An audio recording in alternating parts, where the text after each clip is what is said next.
প্রণালীটাই এখন সারা দুনিয়ার অর্থনীতিকে অনেকখানি কিন্তু নির্ধারণ করছে। এটা নিশ্চয়ই আপনারা খেয়াল করবেন। 60% অপরিশোধিত জ্বালানি বলা হচ্ছে হরমুজ প্রণালী দিয়ে সেটা বিভিন্ন দেশে বিভিন্ন প্রান্তে সেটা যাচ্ছে। যুদ্ধ দীর্ঘায়িত হলে আমরা অনুমান করতে পারি। আমি যখন বাসা থেকে বেরিয়েছি আমি 2 কিলোমিটারের লাইন দেখেছি গাড়িগুলোর। অনুমান করি আগামী হয়তো কদিনে এটা হয়তো 3 বা 4 কিলোমিটারের লাইনে দাঁড়াবে হতো গাড়িগুলোর।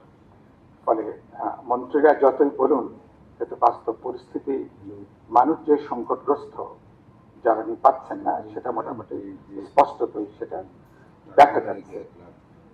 প্রধান বিষয় আমি মনে করি যে এই খাতের যে বাংলাদেশের ক্ষেত্রে যদি বলি অনিয়ম, অব্যবস্থাপনা, দুর্নীতি এবং অপচয়ের একটা প্রধান উৎস হচ্ছে আমাদের জ্বালানি খাত, যেটা নিয়ে আমরা জাতীয় কমিটি এখানে আনুভাই আছেন। আমরা দীর্ঘ বছর, প্রিন্স একটু বললেন, আমরা দীর্ঘ বছর রাজপথে দেশব্যাপী একটা আন্দোলন সংগ্রাম আমরা করে এসেছি এবং এই খাতের একটা বড় দাবি ছিল আমাদের, এবং আজকে আমি আপনাদের মাধ্যমে